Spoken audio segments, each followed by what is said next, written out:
अतूट प्रेम. साताऱ्याच्या एका छोट्याशा गावात श्रेया आणि समीरचं प्रेम फुलत होतं. दोघं लहानपणापासूनच एकत्र शाळेत, एकाच वर्गात, एकाच बाकावर बसायचे. लहानशा गावात प्रेम लपवून ठेवणं तसं कठीणच होतं, पण तरीही दोघं एकमेकांसाठी एक साजेसं अंतर राखायचे. हळूहळू वय वाढलं, कॉलेज सुरू झालं आणि त्यांचं मैत्रीचं नातं प्रेमात परिवर्तित झालं. समीरने एक दिवस एका शांत संध्याकाळी, नदीच्या काठावर, दोघं काठीवर बसले असताना तिच्या डोळ्यांत बघून विचारलं होतं, श्रेया, आयुष्यभरासाठी माझी होशील का? श्रेया हसली होती, थोडं लाजलीसुद्धा. पण तिचं उत्तर त्या हसण्यातच होतं. त्या दिवसापासून त्यांचं प्रेम अधिक खोलवर जात होतं. समीर अतिशय अभ्यासू होता. त्याने इंजिनिअरिंग पूर्ण केलं आणि पुण्यात एक चांगली नोकरी लागली. श्रेया मात्र घरच्या परिस्थितीमुळे शिक्षण थांबवून गावातच राहिली. तिच्या वडिलांचं तब्येतीमुळे शेती करणं थांबलं होतं, आई आजारी असायची.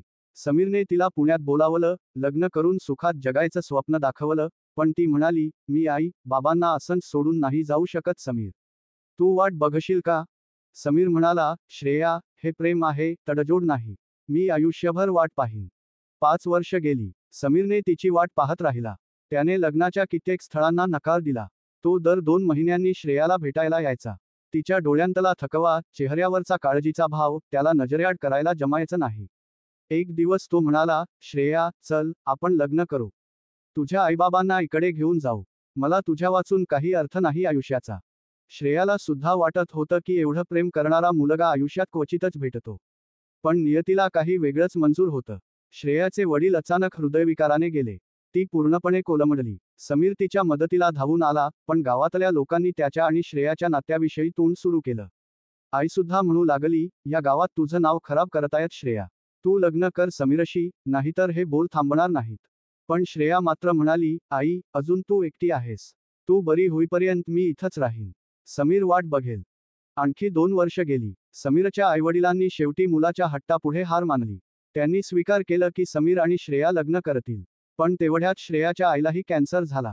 तिच्यावर उपचार सुरू झाले, पण तिची तब्येत दिवसेंदिवस खालावत गेली. एक रात्री, समीर तिला भेटायला आला. श्रेया रडत म्हणाली, समीर, आयुष्यभर तू फक्त माझी वाट बघितलीस. मी तुझ्यासाठी काहीच केलं नाही. समीर तिचा हात हातात घेऊन म्हणाला, श्रेया, तू जे केलंस ते कुणीच करू शकणार नाही. तू तुझ्या कुटुंबासाठी उभी राहिलीस. मी फक्त तुझं प्रेम मिळवायचं स्वप्न पाहिलं, तू मात्र ते प्रेम जपण्यासाठी स्वतःला हरवून बसलीस. त्या रात्री दोघांनीच मंदिरात जाऊन गुपचूप लग्न केलं. काहीही थाटमाट नव्हता, फक्त दोघांचं प्रेम आणि देवाच्या साक्षीने घेतलेली वचनं होती. श्रेयाची आई पुढील काही महिन्यातच गेली. तिच्या जाण्यानंतर दोघं पुण्यात आले, एका छोट्याशा घरात संसार सुरू केला. समीरचं प्रेम अजून तसंच होतं, शुद्ध, निस्वार्थ आणि अथांग. श्रेयासाठी त्याने कधीही तक्रार केली नाही. तिच्या अश्रूंना स्वतःच्या उष्ण मिठीत विरघळवलं. दोघांचा संसार फार साधा होता, पण त्यात सुख होतं, प्रेम होतं, विश्वास होता. 10 वर्षांनी दोघं त्यांच्या गावात पुन्हा गेले, त्या जुन्या नदीकाठावर, जिथे हे सगळं सुरू झालं होतं. श्रेया म्हणाली, तेव्हा मी विचारलं नव्हतं, पण आज विचारते, समीर, तू खरंच माझी वाट का बघितलीस? तो हसला आणि म्हणाला, श्रेया, प्रेम म्हणजे वाट बघणं नाही. प्रेम म्हणजे समोरच्याचं दुःख समजून घेणं, त्याच्या निर्णयाचा सन्मान करणं. आणि मी तुझ्यावर प्रेम केलंय, अजूनही करतो, शेवटच्या श्वासापर्यंत करीन. त्या क्षणी दोघांचं प्रेम फक्त नातं नव्हतं, ते एक श्रद्धा झाली होती. अतूट, अव्याहत, स्वार्थ प्रेम. जगात प्रत्येकाला असं प्रेम मिळेलच असं नाही, पण ज्यांना मिळतं त्यांचं आयुष्य खरंच भाग्यवान ठरतं. समीर आणि श्रेयाच्या प्रेमाचा पुढचा अध्याय. समीर आणि श्रेया पुण्यातल्या त्यांच्या छोट्याशा घरी स्थायिक झाले होते. 2 खोल्यांचं घर, खिडकीतून येणाऱ्या मोगऱ्याच्या सुवासाने भरलेलं, आणि कोपऱ्यात समीरने लावलेला एक छोटासा संगणक, जिथून तो वर्क फ्रॉम होम करायचा. श्रेया स्वयंपाक करायची, घर सजवायची, आणि कधी-कधी जुन्या कवितांच्या वहीत काही ओळी लिहून ठेवायची. त्यांच्या प्रेमात आता स्थैर्य आलं होतं. पण एक दिवस श्रेया सकाळी उठली आणि म्हणाली, समीर, माझं अंग खूप थकतंय हल्ली. आणि चक्करही येते. समीरने तिला तातडीनं डॉक्टरकडे नेलं. रिपोर्ट आले, आणि तो काही क्षण गप्प बसला. डोळ्यांतील चमक मंदावली. डॉक्टर म्हणाले, ती गरोदर आहे. समीरचं हसू अनावर झालं. त्याने श्रेयाचा हात धरला. हे आपल्या प्रेमाचं फळ आहे, श्रेया. आपण आई, बाबा होणार आहोत. श्रेयाच्या डोळ्यांत पाणी आलं, पण ते आनंदाचं होतं. त्या गरोदरपणात समीर तिला प्रचंड काळजीपूर्वक सांभाळू लागला. तिला चालायला सोबत करायचा, तिच्या लाडक्या गोष्टी करून द्यायचा, रात्री उशीजवळ बसून तिला झोप येईपर्यंत गप्पा मारायचा. आणखी काही महिन्यांत ती वेदनांमध्ये होती. समीर तिच्या बरोबर हॉस्पिटलमध्ये बसून तासनतास प्रार्थना करत होता. आणि अखेर, एका पावसाळी रात्री, श्रेयाने एका गोंडस मुलीला जन्म दिला. दोघंही अश्रूंनी भिजलेले होते.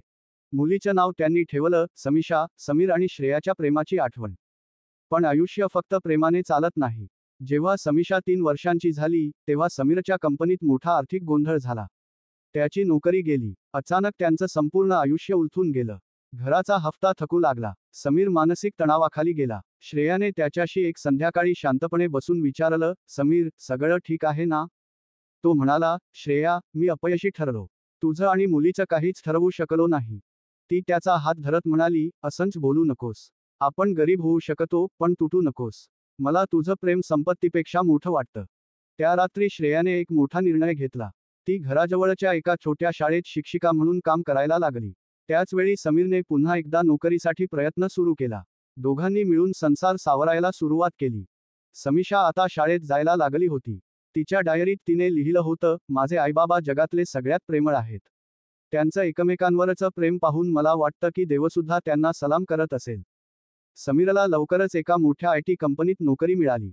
पुन्हा संसार थोडा स्थिर झाला. पण ते दोघं म्हणायचे, कधी संपत्ती निघून गेली तरी चालेल, पण प्रेम कधी सोडून जाऊ नये. एका रविवारी सकाळी ते तिघं गार्डनमध्ये गेले होते. समीर झाडाखाली बसून श्रेयाकडे बघत म्हणाला, श्रेया, मी एकटाच वाट पाहत होतो कधीकाळी.